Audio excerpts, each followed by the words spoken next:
Good morning students. बेटा start करते हैं। नेक्स्ट, अब तक बेटा हम क्या पढ़ चुके थे? हम बेटा पढ़ चुके थे नाभिक स्नेही प्रतिस्थापन अभिक्रिया। और बेटा नाभिक स्नेही प्रतिस्थापन अभिक्रिया में अब तक हम बेटा ये आपको बता चुके थे कि नाभिक स्नेही अभिक्रिया होती क्या है। उसके बाद बेटा हमने बताया था उसका पूरा भी जो आपकी जो क्रिया विधि है वो मैंने आपको डिस्कस कर ली थी और उसमें जितने सारे पॉइंट हैं वो सारे आपको बता दिए थे। सेकंड बेटा आपका जो नाभिक स्नेही जो प्रतिस्थापन अभिक्रिया के जो दो प्रकार थे, SN1 तो पूरी हो चुकी थी बेटा। नेक्स्ट आती है बेटा आपकी SN2 रिएक्शन। तो देखिए SN2 रिएक्शन, इससे बेटा बोलते हैं द्विअणुक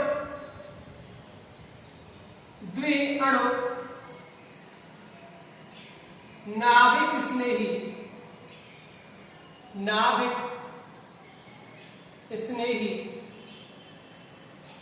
प्रतिस्थापन अभिक्रिया।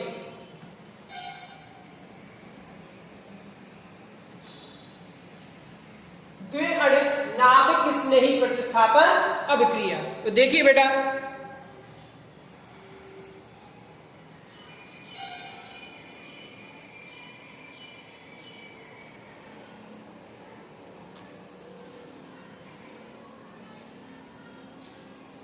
देखिए पहले हम यहां पर आपको रिएक्शन बताएंगे, उसके बाद उसकी जो क्रिया विधि है पूरी जो मैकेनिज्म है वो बताएंगे और उसके बाद इसमें जितने सारे पॉइंट है बेटा वो डिस्कस करेंगे। तो देखिए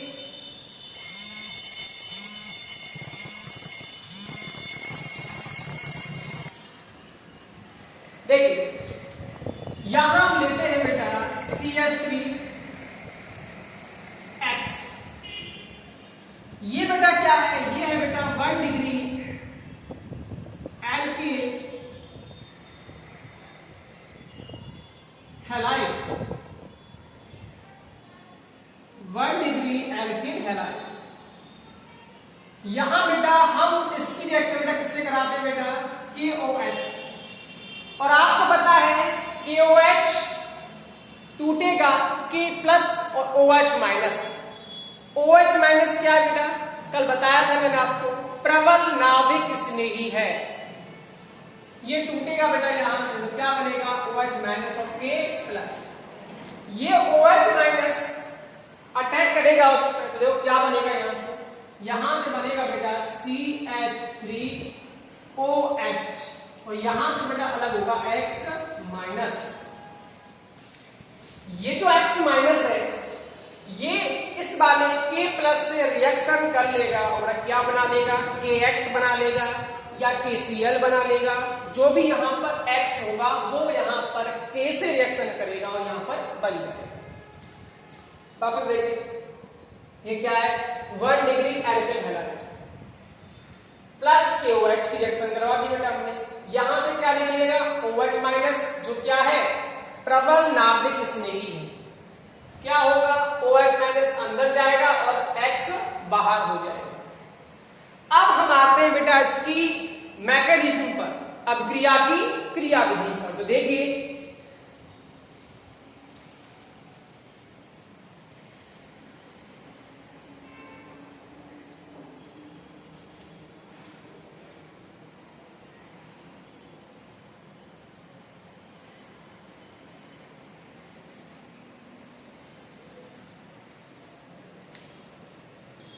ये बेटा लगा हुआ है बैज से और ये क्या बेटा? डैश से। बैज और डैश का मतलब क्या होता है? आपने 11th में पढ़ रखा होगा।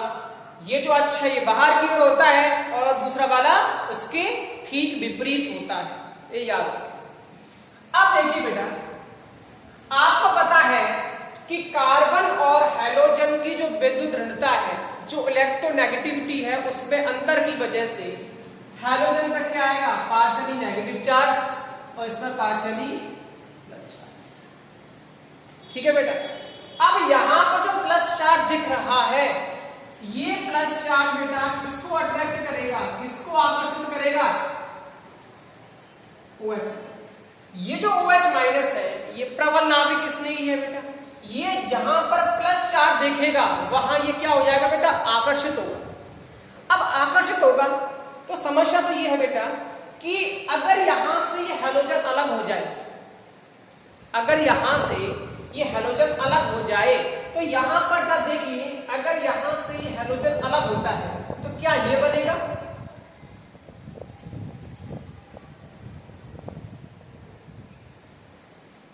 अगर ये हैलोजन यहां से अलग होता है तो क्या ये बनने वाला है, ये क्या है बेटा, 1 डिग्री कार्बोकैटायन।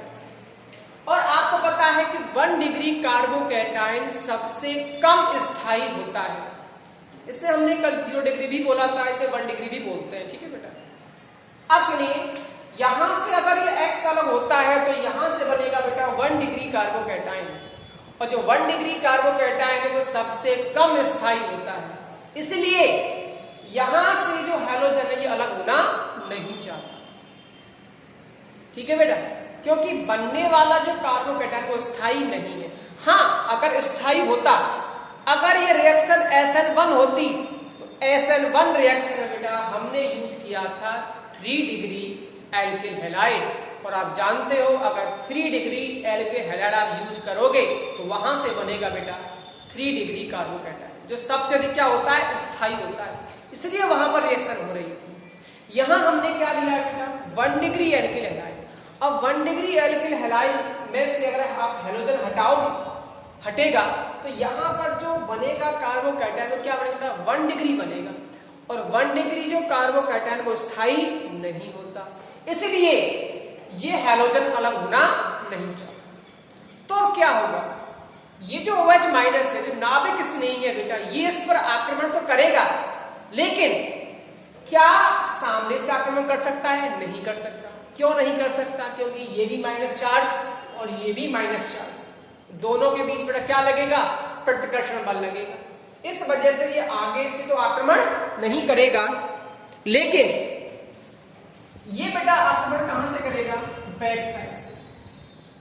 ये बेटा आक्रमण करेगा जो निकलने वाला जो नाभिक स्नेही है उसके ठीक विपरीत दिशा से नाभिक स्नेही आक्रमण करेगा। याद रहे इसमें 2 नाभिक स्नेही है बेटा, एक तो है निष्कासित होने वाला नाभिक स्नेही जो बाहर निकलेगा, और एक है बेटा आक्रमण करने वाला नाभिक स्नेही, इसमें 2 है।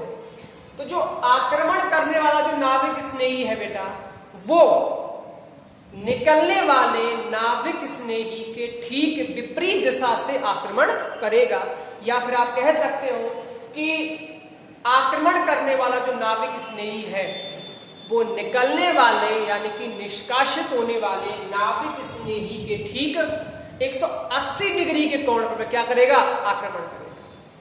तो इसको बोलते हैं बेटा पश्च आक्रमण। क्या बोलते हैं इसको बेटा, पश्च आक्रमण,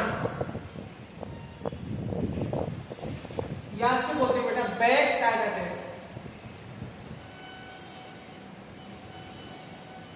back side attack, back side से क्या करेगा, ये अटैक करेगा। अब देखिए क्या होगा बेटा,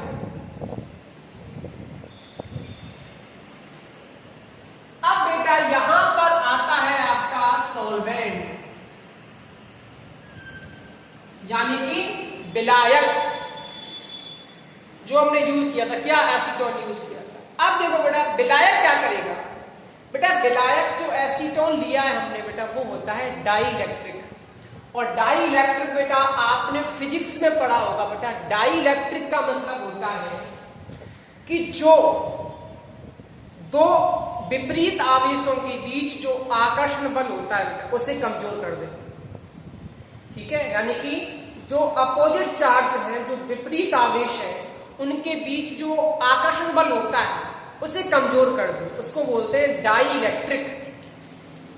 अब ये सॉल्वेंट क्या करेगा बेटा, जो CX बॉन्ड है इसे कमजोर कर देगा, यानी कि तोड़ने की कोशिश करेगा, तोड़ेगा नहीं, तोड़ने की कोशिश करेगा। तो देखिए क्या होगा,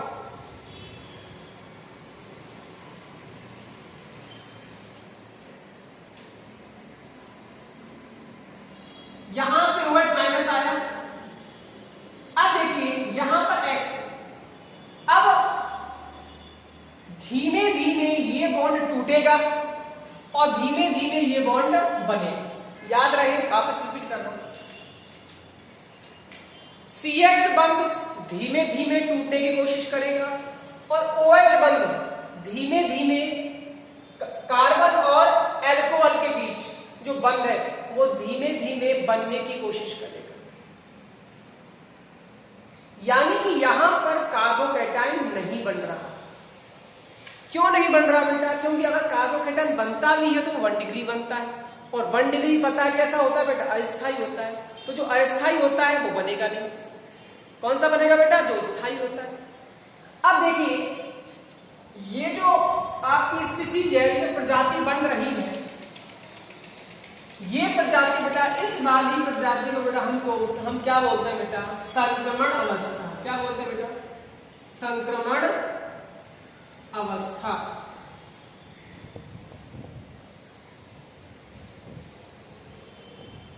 ट्रांजिशन स्टेट, संक्रमण अवस्था। अब देखिए बेटा, जो संक्रमण अवस्था होती है उस अवस्था में दोनों ही नाभिक स्नेही, यानी कि निकलने वाला नाभिक स्नेही यानी कि निष्कासित होने वाला नाभिक स्नेही और आक्रमण करने वाला नाभिक स्नेही, दोनों ही बेटा आंशिक रूप से जुड़े हुए होते हैं। याद रहे, संक्रमण अवस्था में दोनों ही नाभिक स्नेही यानी कि निकलने वाला नाभिक स्नेही और आक्रमण करने वाला नाभिक स्नेही दोनों ही आंशिक रूप से जुड़े हुए होते हैं। पूर्ण रूप से नहीं बेटा, आंशिक रूप से होते हैं। इसको बोलते हैं बेटा हम संक्रमण अवस्था। अब आगे क्या होता है बेटा? ये बंध टूट जाएगा और वो बंध बन जाएगा।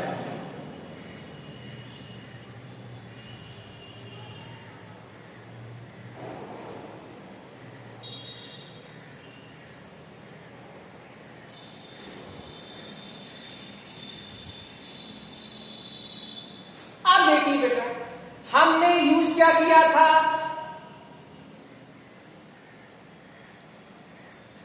रिएक्टेंट, अवकारक, ये यूज किया। प्रोडक्ट हमको क्या मिला?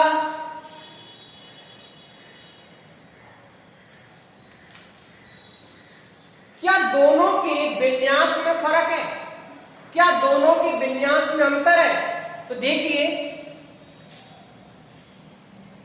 यहां पर जो हमने एल्किल हैलाइड यूज किया उसका विन्यास और बनने वाले उत्पाद का विन्यास बड़ा क्या है? विपरीत है। जरा देखिए, यहां पर X कहां लगा हुआ है? आगे की तरफ। यहां लगा हुआ बेटा पीछे की तरफ। इसको बेटा बोलते हैं प्रतिलोमन, इन्वर्जन। क्यों? क्योंकि बेटा यहां पर जो आक्रमण होता है वो एक ही तरफ से हो सकता है, यानी कि बैक साइड अटैक से बोलते हैं पश्च आक्रमण। एसन वन में याद करो, एसन वन में मैंने आपसे कहा था कि उसमें 2 पद होते हैं। प्रथम पद में बनता है कार्बोकैटायन और जब कार्बोकैटायन बन जाता है तब जो आक्रमण करने वाला जो नाभिक स्नेही होता है बेटा, वो दोनों तरफ से आक्रमण कर सकता है, आगे से भी और पीछे से भी। देखिए यहां पर अलग कंडीशन है बेटा। यहां पर याद रखें, आक्रमण जो होता है बेटा हमेशा कहां होता है? विपरीत दिशा में होता है, इसे बोलते हैं प्रतिलोमन। और इसको सबसे पहले बेटा एक साइंटिस्ट ने बताया, तो उसका नाम है बाल्डन। इसको बेटा हम क्या बोलते हैं? बाल्डन प्रतिलोमन बोलते हैं या बाल्डन इन्वर्जन बोलते हैं। वापस सुने, जो अभिकारक है यानी कि बनने वाले उत्पाद का जो विन्यास है वो अवकारक से ठीक कैसा होता है बेटा? विपरीत होता है। बनने वाले उत्पाद का विन्यास अवकारक के विन्यास से ठीक क्या होता है बेटा? विपरीत होता है। इसलिए बेटा हम इसको बोलते हैं बाल्डन प्रतिलोमन। बाल्डन प्रतिलोमन।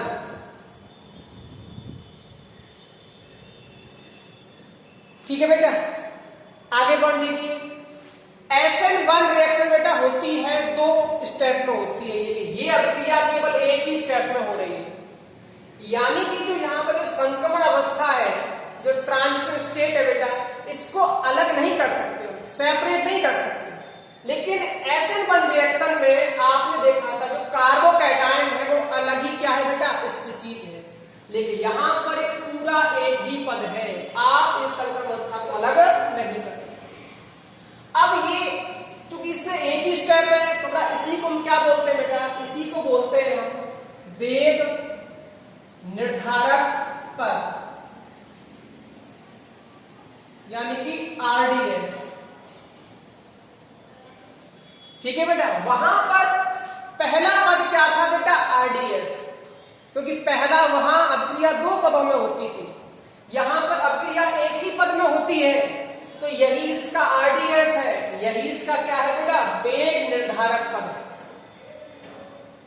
वहां पर जो पहला पद था उसमें केवल एक ही अणु भाग लेता था, लेकिन यहां याद रहे, यहां बेटा आपका एल्किल हैलाइड भी भाग ले रहा है और आपका न्यूक्लियोफाइल नाभिक स्नेही दोनों भाग लेते हैं। ठीक है, याद रहे, वहां पर केवल एल्किल हैलाइड भाग लेता था, लेकिन यहां पर एल्किल हैलाइड और उसके साथ साथ क्या, न्यूक्लियोफाइल यानी कि नाभिक स्नेही भी भाग लेता है। ठीक है बेटा, तो ये है आपकी SN2 रिएक्शन। अब हम इसके एक एक पॉइंट को देखते हैं। तो देखो पहला पॉइंट,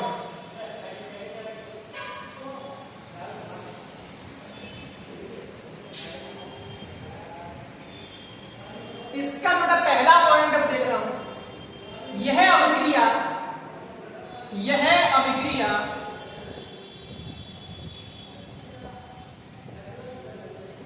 एक ही पद में होती है, एक ही पद में एक ही पद होता है, याद रहे। बात करें SN1 की तो वहां दो पद होते थे, ये पहला अंतर हो गया दोनों में। SN1 में अभिक्रिया दो पदों में होती है, जबकि SN2 अभिक्रिया एक ही पद में होती है, याद रहे।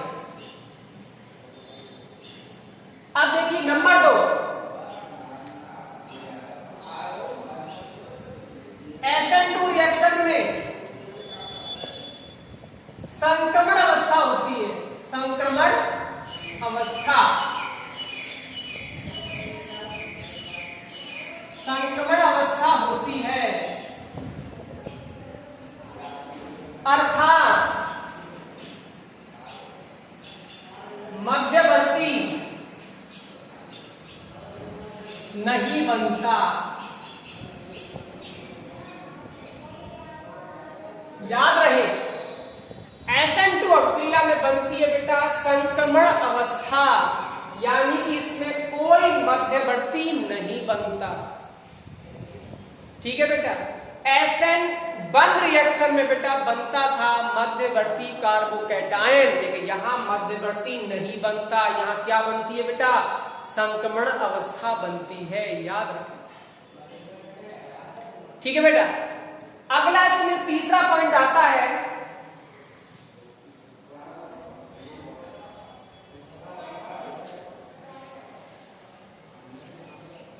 तीसरा पॉइंट, आक्रमण करने वाला, आक्रमण करने वाला नाभिक स्नेही, नाभिक स्नेही, आक्रमण करने वाला नाभिक स्नेही निष्कासित होने वाले नाभिक स्नेही यानी न्यूक्लियोफाइल, नाभिक स्नेही, आक्रमण करने वाला नाभिक स्नेही, निष्कासित होने वाले नाभिक स्नेही से ठीक विपरीत दिशा में, विपरीत दिशा में,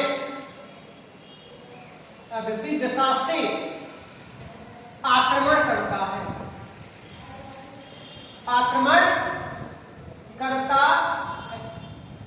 देखिए, निकलने वाला जो नाभिक स्नेही है उससे ठीक विपरीत दिशा से कौन अटैक करता है बेटा, दूसरा नाभिक स्नेही। ठीक है, इससे बेटा हम क्या बोलते हैं, इसे पश्च आक्रमण, पश्च आक्रमण या से बोलते हैं बेटा बैक साइड, पश्च आक्रमण। याद रहे पश्च आक्रमण, ठीक है। अब तुलना करें SN1 रिएक्शन से, तो SN1 रिएक्शन में मैंने आपको बताया था वहां बनता है कार्बोकैटायन, इसलिए आक्रमण करने वाला नाभिक स्नेही दोनों तरफ से आक्रमण कर सकता है, लेकिन यहां पर केवल आक्रमण होता है बेटा एक ही तरफ से। कहां होता है बेटा, पीछे की ओर से होता है, ठीक है। इसे बोलते हैं पश्च आक्रमण। अगला पॉइंट देखिए, नंबर 4,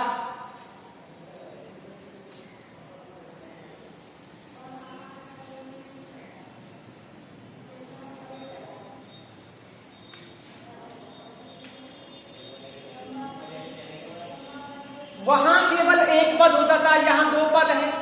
वहां जो प्रथम पद है उसमें केवल एक अणु भाग लेता है, लेकिन यहां पर चूंकि एक ही पद है तो इसमें 2 अणु भाग लेते हैं बेटा। कौन कौन से लेते हैं बेटा, एल्किल हैलाइड का और एक न्यूक्लियोफाइल। यानी कि जो अभिक्रिया की जो दर है, यानी कि अभिक्रिया की दर जो रेट है वो समानुपाती होती है बेटा RX के और न्यूक्लियोफाइल की संख्या। बहुत इंपॉर्टेंट लाइन है, वापस सुनो। SN1 रिएक्शन में जो अभिक्रिया की जो दर है वो निर्भर करती थी बेटा केवल एल्किल हैलाइड की सांद्रता, लेकिन यहां पर जो अभिक्रिया की दर है वो निर्भर कर रही है बेटा एल्किल हैलाइड की सांद्रता पर और न्यूक्लियोफाइल की सांद्रता पर। वहां पर पहले पद में केवल एक अणु भाग लेता था, यहां चूंकि एक ही पद होता है और उस एक पद में 2 अणु भाग लेते हैं, तो इसे बोलते हैं बेटा द्विअणुक अभिक्रिया। इसको SN2 इसलिए बोला जाता है। तो याद रहे अभिक्रिया की दर समानुपाती होती है RX और न्यूक्लियोफाइल की सांद्रता की। 5वां पॉइंट देखिए बेटा,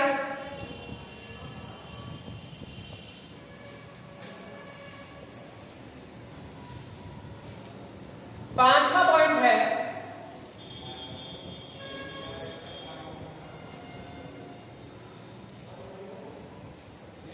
बनने वाले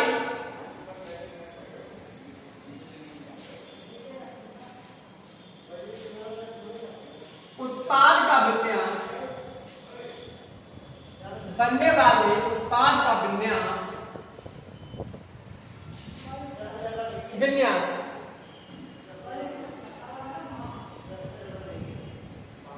अभिकारक के ठीक विपरीत होता है, ठीक विपरीत होता है। इसे बेटा बोलते हैं, इसे बोलते हैं वाल्डन प्रतिपान, वाल्डन इन्वर्जन भी बोलते हैं, वाल्डन प्रतिपान, वाल्डन प्रतिपान कहते हैं।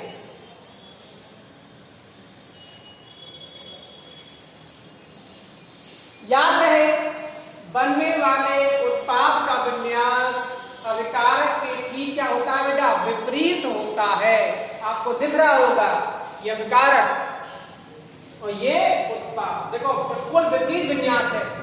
पहले यहाँ पर X लगा हुआ था, अब OH कहां लगा हुआ है, पीछे की तरफ लगा हुआ है। तो विन्यास दोनों का कैसा हो गया, विपरीत विन्यास दोनों का हो गया। इसे क्या बोलते हैं, वाल्डन प्रतीपन। ये वाल्डन बेटा साइंटिस्ट का नाम है और प्रतीपन बेटा को बोलते हैं, इंग्लिश में बोलते हैं इन्वर्जन, उल्टा हो जाना, इन्वर्स। ठीक है, ये इसका 5वां पॉइंट। अगला बेटा इसका पॉइंट क्या आता है तो याद रहे आपको, सुनिए देखो क्या होता है।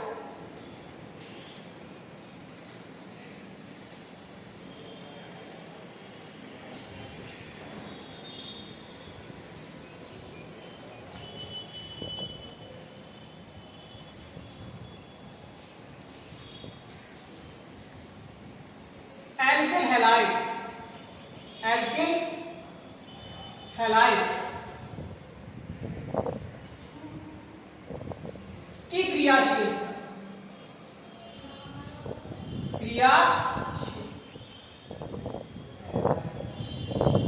डिपेंड करती है 1 त्रिविम बाधा। त्रिविम बेटा त्रिविम बाधा क्या होती है तो सुन लीजिए, इसको बोलते हैं स्टेरिक हिंड्रेंस। आपने मेरे लेवल में पढ़ रखा होगा बेटा। देखो जरा सोचिए आप, अगर कोई भी कार्बन है, अगर उस कार्बन के साथ जो भी ग्रुप लगे हुए, जैसे कार्बन है और इस कार्बन के साथ यहां पर ग्रुप, यहां CH3 लगा हुआ है, यहां CH3 लगा हुआ है, यहां CH3 लगा हुआ है, यहां लगा हुआ है। अब जरा सोचिए, अगर कार्बन के साथ जितने ज्यादा ग्रुप लगे होंगे तो जो आक्रमण करने वाला जो नाभिक स्नेही है बेटा, उसको क्या है बेटा, परेशानियों का सामना करना है, उसको जगह नहीं मिलेगी अटैक करने की। यानी कि कहने का मतलब ये है कि कार्बन के साथ जितने ज्यादा ग्रुप लगे होंगे, कार्बन के साथ जितने ज्यादा ग्रुप लगे होंगे, नाभिक स्नेही को आक्रमण करने में उतनी ही ज्यादा परेशानी का सामना करना पड़ेगा, उतनी ही ज्यादा उसे क्या है बड़ा प्रॉब्लम आएगी। क्यों? क्योंकि इसे अटैक करने की जगह नहीं मिलेगी। अब बात करें कि एल्किल हैलाइड की जो क्रियाशीलता है वो निर्भर करती है त्रिविम बाधा पर। त्रिविम बाधा जितनी ज्यादा होगी, जिस एल्किल हैलाइड में त्रिविम बाधा जितनी ज्यादा होगी, वो उतनी ही धीमी गति से क्या करेगा बेटा, रिएक्शन करेगा। ये इनवर्स है बेटा, उल्टा है। त्रिविम बाधा जितनी ज्यादा होगी, एल्किल हैलाइड की क्रियाशीलता उतनी ही कम हो जाएगी। कहने का मतलब समझो, कहने का मतलब ये है, देखिए जरा,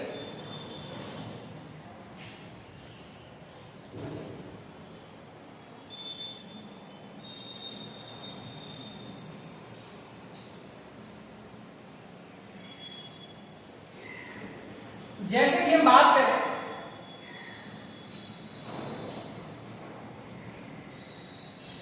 CH3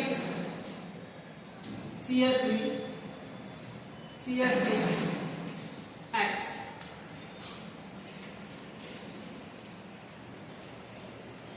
CH3 CH2 X, CH2 CH3, यहां पर X और यहां पर CH3। आपके पास ये 4 तरह के कैपिटा एल्किल हैलाइड है। 1 डिग्री है, 3 डिग्री है, 2 डिग्री, 1 डिग्री, और वो भी 1 डिग्री बोल सकते हैं, 0 डिग्री बोल सकते हैं, कोई दिक्कत नहीं। तो देखिए, अगर यहां पर नाभिक स्नेही आक्रमण करना चाहेगा तो देखिए, इस कार्बन से बेटा 3 ग्रुप लगे हुए हैं, ठीक है। अगर इन्हें आप खोलोगे तो आप ऐसे भी खोल सकते हो, देखो पूरा खोले तो H H H, यहां H, यहां H, यहां H, ये भी H, ये H। अब आपको दिख रहा होगा ये जो ग्रुप लगे हुए हैं कार्बन से, तो यहां पर जो नाभिक स्नेही आक्रमण करेगा बेटा, उसको आक्रमण करने में क्या आएगी बेटा, परेशानी आएगी, दिक्कतें आएंगी, प्रॉब्लम आएगी, ठीक है। क्योंकि जगह ही नहीं है, नाभिक स्नेही कहां से आक्रमण करेगा। तो कहने का मतलब ये है कि कार्बन के साथ जितने ज्यादा ग्रुप लगे होंगे, कार्बन के साथ जितने ज्यादा एल्किल समूह लगे होंगे, उतनी ही उसकी जो क्रियाशीलता है बेटा वो कम हो जाएगी। कहने का मतलब है जो 3 डिग्री जो एल्काइल हैलाइड है वो सबसे कम क्या होगा बेटा, क्रियाशील होगा SN2 रिएक्शन के साथ, याद करें।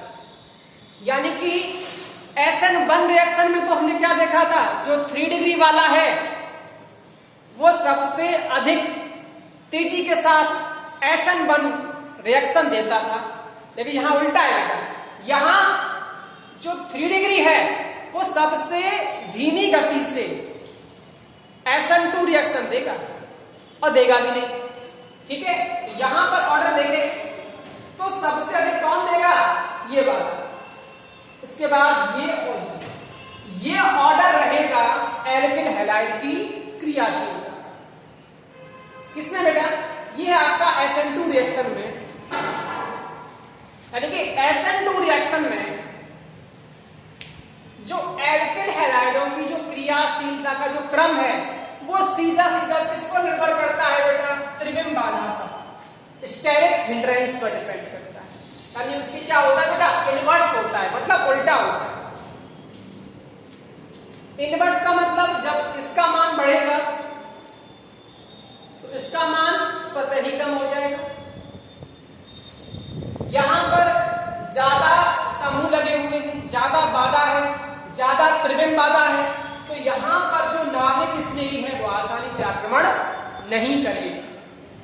यहां पर थोड़े कम है, इसके कंपैरिजन में केवल 2 ही ग्रुप लगे हुए हैं, यहां पर केवल 1 ही ग्रुप लगा हुआ है और यहां पर कोई ग्रुप लगा हुआ नहीं। तो याद रहे ये ऑर्डर है एल्किल हैलाइडों की क्रियाशीलता। लिख देता हूं मैं, SN2 रिएक्शन में, SN2 रिएक्शन में एल्किल हैलाइड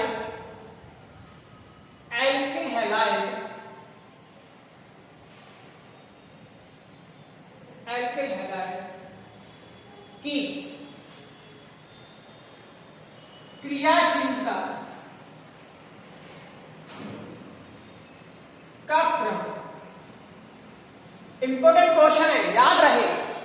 अगर आपको यही क्वेश्चन SN1 में दे दे तो विशेष याद ये रखना है, क्योंकि वहां बनता है कार्बोकैटायन और यहां ऐसा कुछ बनता नहीं है।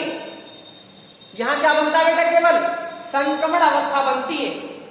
इसलिए यहां पर तुम्हें याद रखना है, जितने ज्यादा ग्रुप लगे होंगे कार्बन से वो उतना ही कम क्रियाशील होगा SN2 के साथ।